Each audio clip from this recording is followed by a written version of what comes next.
Coming in at number 10, in Germany, legend has it that there is an abandoned hospital overrun by zombies. The Kinderkrankenhaus on the outskirts of Berlin is pretty terrifying, A, because it's an abandoned children's hospital, and B, because it might be infested by brain-sucking zombies. From the outside, the building in the woods has been battered by the elements, but on the inside, well, who knows. Urban legend has it in the nearby town that the old abandoned hospital is home to a number of zombies waiting to strike. Those who dare visit the location have taken some terrifying pictures of the interior and exterior, although I haven't seen any zombies. My question is, are they regular zombies or are they child zombies? Either way, ugh. Coming in at number 9, we have the Killed by Death legend. Killed by Death is an urban legend that focuses on sick kids in a children's hospital. Children are admitted to the hospital with severe flu-like symptoms and see a creepy, nightmarish monster stalking the corridors at night. Those still ill with the flu are taken one by one at night by Kinderstod, which means child's death in German. The Kinderstod sucks out the kids' souls, leaving them to die prematurely, although doctors think it was their just weak immune systems killing them. Only people with the flu can see the monster, leaving healthy people to think the kids are delirious when they complain of seeing the beast. It turns out that while this creepy child-killing monster seems like the stuff of urban legends, after some digging I found out it was actually an adapted creepypasta from a 1998 episode of Buffy the Vampire Slayer.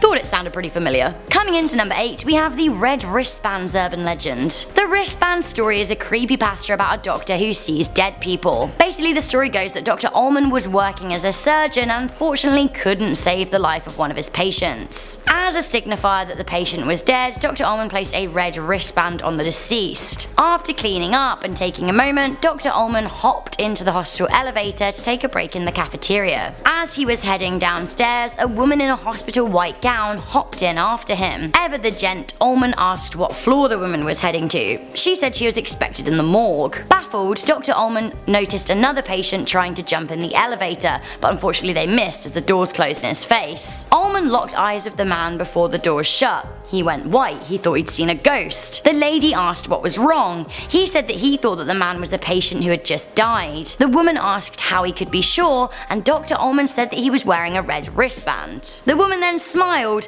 held up her arm and said, "Like this one?" The elevator went down. Coming in at number 7, we have the popular real-life urban legend that you should never go to a hospital at the beginning of a fiscal year because you'll get hurt. Ooh, fiscal year, talk sexy to me, top 10 list. Love me a fiscal year. Seriously though, this is actually an urban legend. People think that if they go to a hospital, particularly like a training hospital, they're likely to suffer an injury at the hands of doctors. Why? Because the new fiscal year marks a new intake of junior doctors who are inexperienced. While there is some slight evidence to back this up, healthcare providers insist that this is just an urban legend. Coming into number 6, we have babies switched at birth. We've all heard the urban legend of 2 babies born in the same hospital getting switched at birth, right? They're then brought up by the wrong families, and on their 18th birthday they find out they were actually switched. It's a classic. There was even a TV series about it on ABC. This is actually what happens sometimes though, guys. How scary would it be to realize that you were actually from a whole other family entirely, and you could have had a very different life? Now this happened to Doris Grudenwald, born in 1990. 27 years later, following routine blood tests, she found out that she'd been given to the wrong family. Speaking to local news outlets, she said, "My whole body started shaking. It was like the ground under my feet disappeared."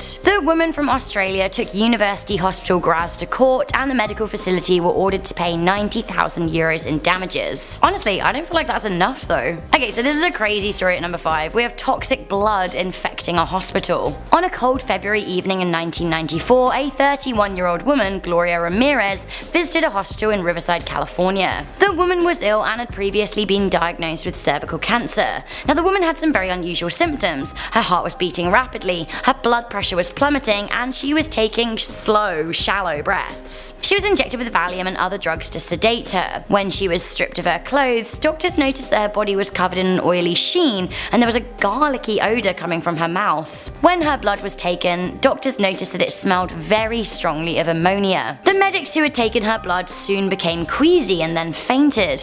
One stopped breathing for several minutes and another shook uncontrollably, losing the feeling in their limbs. It seems that Ramirez was releasing a toxicity. 23 of the 37 emergency room staff members on shift that evening experienced symptoms. Now 5 of them were hospitalized and 1 spent 2 weeks in intensive care. Ramirez died that evening and there was no official explanation from Livermore investigators about the bouts of illness on the ward that night. Weirdly enough, this urban legend does actually seem to be true. There are news articles about the incident. This urban legend also turned out to be true. We have the story of Dr. Death at number 4. Dr. Death is the legend of a seemingly loving family doctor who would charm the elderly with his care. Secretly though, he was actually kinda evil, convincing the vulnerable OAPs to write him into their wills, and he would slowly kill them off with lethal drug combinations. When they died, he recorded their death as old age and would pocket their money. Now it sounds like a murderous creepypasta, but actually, it's true. In the late 90s in South Manchester, United Kingdom, Linda Reynolds of Donnybrook Surgery expressed concerns about the high mortality rate of Dr. Harold Shipman's patients. Police were alerted but unable to initially gather enough evidence.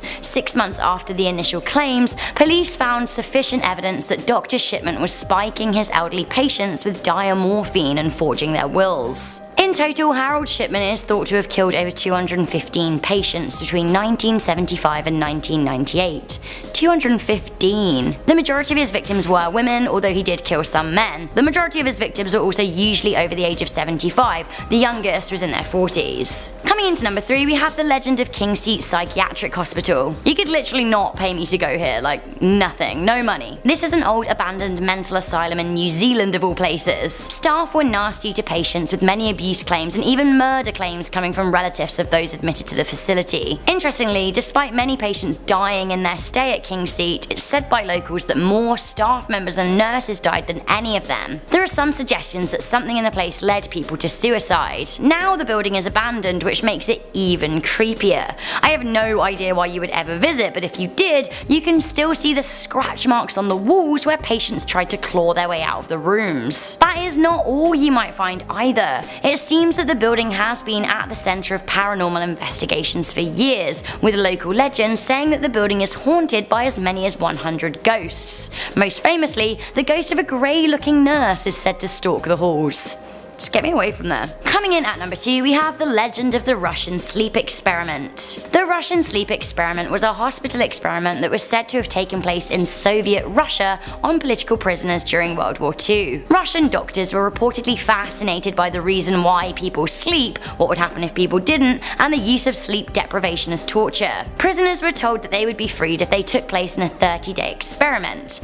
Allegedly, a special gas was used by medics to keep patients awake. For 5 days, patients were seemingly okay-ish, but after the 5-day mark, they became increasingly paranoid and erratic. After 9 days, they started screaming until they tore their vocal cords. The patients then began smearing their feces all over the room that they were in. After 14 days, the captives became very quiet and claimed that they no longer wanted to be free. In this time, one of the test subjects had passed away. When the gas was turned off that kept the guys from sleeping, the patients actually screamed that they wanted it back on. They did not want to go to sleep. Some of them had torn muscles and skin from their bodies, with some organs even being removed and thrown on the floor. Eventually the patients could no longer be described as human or even human looking. When asked what they were, one of the subjects smiled and said, "We are you. We're the madness that lurks within you, all begging to be free at every moment, your deepest animal minds. We are what you hide from in your beds every night. We are what you sedate into silence and paralysis when you go to nocturnal haven." Right, I mean this probably is just an urban legend, but honestly, who knows when it comes to war crimes committed by Soviet Russians. Starting off this countdown, we have Rolling Hills Asylum. Established in 1827, the Rolling Hills Asylum was originally a working farm that was converted into a home for the less fortunate. Then it went on to be a place for widows, orphans, alcoholics, criminals, and individuals with mental illnesses. But it closed its doors in 1974. Apparently, it's said that over 1,700 people died there. Hundreds are currently buried all over the property in unmarked graves, which makes this place very, very haunted. Visitors claim to have heard screaming and doors slamming. Others have seen the apparition of Roy Cruz, a 7.5-foot tall man who died there in 1942. And the hospital even has something known as a shadow hallway, a hallway where you can see tons of ghostly apparitions. Moving on to number 9, we have Topeka State Hospital. The Topeka State Hospital, located in Kansas, operated from 1872 to 1997. And this hospital, much like the others on this list, has quite a dark history. So apparently in the early 20th century, a reporter visited the facility and witnessed some terrifying things. He said that he saw a patient that had been strapped down for so long that his skin was growing over the restraints, and there were other patients that were chained up like animals. But a majority of them just sat in the hallways on a rocking chair, rocking back and forth, staring at the walls all day. That's something straight out of a horror film. In our 8th spot, we have the Trans-Allegheny Lunatic Asylum. The Trans-Allegheny Lunatic Asylum began operating in 1964 and was designed to only hold 250 patients. However, it was soon housing more than 2,400 patients, which was very problematic. The place was extremely overcrowded and patients started to become more and more violent. Soon they were starting fires and attacking the staff. In 1994, the asylum was forced to close due to a lot of violations. Now it's said that the building is haunted from the souls of the mistreated patients. In fact, the building is open to ghost tours if you want to go do some exploring. In our 7th spot, we have the Metropolitan State Hospital. Located in Massachusetts, this hospital opened in 1930 for patients with mental illnesses. But in 1980, something sinister happened that gave the hospital the nickname the Hospital of Seven Teeth. So back in 1978, a patient named Anna Marie Davy went out for a walk on the grounds, but she never returned. In 1980, the patient Melvin Wilson came forward saying that he had killed her and buried her body parts all around the grounds. Not only that, he kept 7 of her teeth as souvenirs. Hence the nickname, the Hospital of Seven Teeth. But that's not the only bad thing to happen there. Years before this incident, in the 1960s, a bunch of patients were accidentally poisoned, but this has never been confirmed. In 1992, the hospital was closed after psychiatric care in Massachusetts became more privatized. In our 6th spot, we have Rancho Los Amigos. In 1888, Rancho Los Amigos, located close to downtown LA, was originally created to assist people living in poverty. Over time, the hospital expanded and was home to the elderly, homeless, and individuals with disabilities. But over the years, it ended up changing to become mainly a mental hospital. The hospital was in full operation until the 1950s, when it started to shut down its wards, including the mental hospital. That's when they discovered the hospital had a more dark past. In 2006, after the hospital was abandoned, a freezer was discovered in the morgue. Inside of it were mummified, amputated limbs, and brain tissue samples. Guess they didn't want to take that with them. But this makes you wonder what really went down in this hospital. The original building is now abandoned, but it has moved to another location and is now called Rancho Los Amigos National Rehabilitation Center. We are now at our 5th and halfway mark with Creedmoor Psychiatric Hospital. Back in 1912, this hospital opened up in Queens, New York for individuals that were said to be mentally ill. Most of the patients had psychosis or schizophrenia. It started off as a small institution with only 32 patients, but in 1959 it housed more than 7,000 patients. As a result, the hospital was very crowded and understaffed. In the 1970s, rumors spread like wildfire about murders, attacks, and suicides all happening in the hospital. In fact, it's said that one nurse hit a patient in a straitjacket across the throat with a club, which ended up crushing his throat, and as a result, he died from asphyxiation. Shortly after, the asylum was closed and left to rot. Making our way down the list, number 4, we have the Ganjiam Psychiatric Hospital. This next abandoned hospital is named one of the most haunted places in South Korea, and one of the freakiest places in the world.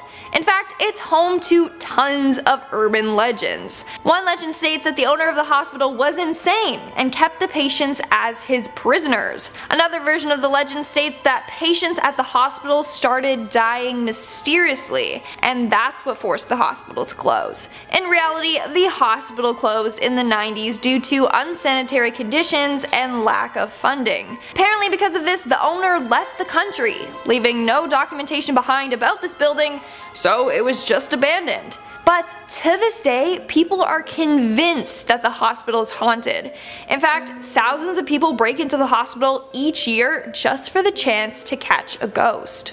In our third spot, we have the Zelda Fitzgerald Sanatorium. Built in 1859, this sanatorium, once called Tioranda, was originally built for the Civil War officer General Joseph Howland. Then in 1915 it was converted into a psychiatric hospital. In 1934, novelist F. Scott Fitzgerald took his wife Zelda there with hopes to cure her schizophrenia. Hence why people now refer to it as the Zelda Fitzgerald Sanatorium. However, it is probably most known for housing the patient Frances Seymour, aka actress Jane Fonda's mother. Frances ended up taking her own life there after cutting her throat with a razor in 1942. In 1999, the hospital closed and of course is now said to be haunted. In our second spot, we have Athens Lunatic Asylum. Yes, that's the actual name of this asylum. Located in Athens, Ohio, the asylum was built in 1874 for patients with tuberculosis. However, over the years it became way too overcrowded and understaffed. As a result, patients were being mistreated. Over the years, the hospital turned into a place for the mentally ill. This is when the man Dr. Walter Jackson comes into play. Dr. Jackson loved transorbital lobotomies. He believed that it could cure all mental illnesses. So at this hospital, he performed 200 lobotomies. I'm telling you right now that many did not go so well. But that's not the only freaky thing to happen there. A patient known as Margaret Schilling went missing while in the ward. A month later, her body was found locked in a room in an abandoned section of a ward. In fact, her decaying body left a nasty stain on the ward's floor that can still be seen today. And in our number 1 spot, we have Waverly Hills Sanatorium. Located in Kentucky, this hospital was originally built in 1910 as a hospital for patients with tuberculosis. Sadly, tons of patients ended up dying from the disease. The hospital did more harm than good. Rumor goes that the hospital was mistreating their patients and conducting experiments on them. In fact, they had an area in the hospital called the death tunnel or body chute where they would dump the deceased. It's also said that one nurse hung herself in room 502, and in that same room another nurse died from falling out of the window. The hospital closed in 1961 upon the discovery of an antibiotic that could treat and cure tuberculosis. As a result, there was no need for the hospital. Now it's said that it's an extremely haunted building. Apparently, people have seen tons of apparitions there. The most famous one being of a boy named Timmy, who likes to play with rubber balls. He also likes to run from room to room. It's said that if you roll a small ball down a hallway, then Timmy will roll it back to you. Also, why are all ghosts either named like Timmy or Tommy? That's what I need to know. Starting us off at number 10 is the Arradale Mental Hospital. This is an Australian psychiatric hospital. Patients got there in 1865 and it was closed in 1998. Electroconvulsive therapy and transorbital lobotomies were common practice, which not even children were excluded from. It was explored by John and Deb Christopher of the Drifter Paranormal Investigative Team, and they experienced a lot they couldn't explain. They went in with a ton of equipment and they encountered what they believed to be a friendly child ghost, or specter, that set off their K2 EMF meters in sequence. It was as if the ghost was running past them. Now, they said the feeling in that room was lovely, like a playing feeling because of the ghosts or spirits that were there, but that was their nicest encounter of the time there. They heard other sounds and wheezing, whistling noises, and a sound of furniture being dragged, but as John said, there is no bloody furniture there. So the pair physically saw some cell doors moving and other things, and got a bit of a creepy feeling. And they said yes, it was a windy night, so maybe that could be the doors, but they were in the middle of the building and hadn't noticed any drafts. So if you want to test out that location yourself, there are paranormal tours on most weekends, so maybe give it a try. At number 9 is another Australian asylum, Beechworth Lunatic Asylum. So we have talked about this place before, but that's because it's worthy of so many of our lists. A lot goes on there. It's haunted by many ghosts, including a specter that people have seen lying on the ground below a window. That woman specter was pushed out the window because another patient wanted her cigarettes. Now, one of the scariest sections of this asylum is the area that practice electroshock therapy. Visitors of the area today say that area is colder than others. Now, this could be because of the haunting idea of the practices that occurred there, or it could be because the ghosts of the people who died in the asylum linger there in hopes of escaping their past pain. Other visitors have heard sounds of children laughing and playing, and one woman went with her son and saw him talking to himself. Her son said he was talking to a boy named James who lived in the asylum, but there was no one there. Little unsettling, but hopefully it was a nice conversation, you know? Hopefully. On to number 8. Poole Park in Wales. Now, this building in Wales was used for many different things, but one use was an asylum. The Gothic-inspired architecture only adds to the creepy effect this abandoned building has. And while it may transition into another building, that hasn't stopped many from exploring its sites while they can. Jason Griffiths, of a group called the Ouija Brothers, saw his friend attacked by an aggressive spirit and possibly even possessed here. He wasn't even surprised at the time. He said, "There's a very dark, heavy presence at Poole Park, and if you don't listen to it and pay it attention, it makes itself known. You can feel when he's near, the surrounding energy becomes heavy." Now, it's a very active site in terms of the unknown and paranormal, with people having their shirts tugged by mysterious forces, to seeing figures in windows of empty rooms. At number 7 is Eloise Hospital. In its busy days, over 12,000 patients lived there. It was nearly its own city, pretty much. It had a lot to provide for them. Now, when people have explored it nowadays, they have heard moans, roars, and screams on the grounds of the old psychiatric hospital.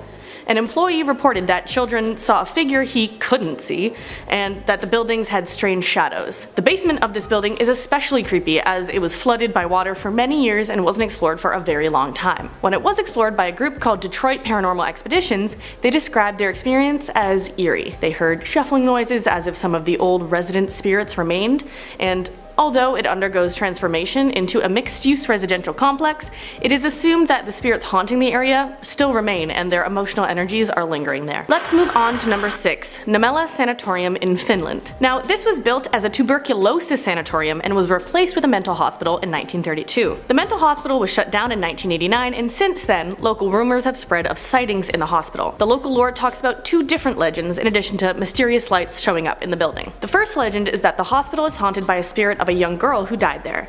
She causes cold drafts, lights to flicker, and taps on the shoulders of people as if it's a playful game. Now, the second legend is that an apparition appears on the roof. It looks like a woman, and then she jumps off, causing onlookers to panic. But when they get to her to help, she's disappeared. But let's not hold on any longer, let's jump to number 5. We have Trans-Allinge Lunatic Asylum. Now, this asylum opened up in 1864 and was built to house 250 people for treatment, but it swelled up to almost 2,400 people in the 1950s. The asylum even offered money to anyone who dropped off a patient, which obviously led to people who shouldn't have been admitted to be admitted. Now, the spirits of the asylum range in their stories.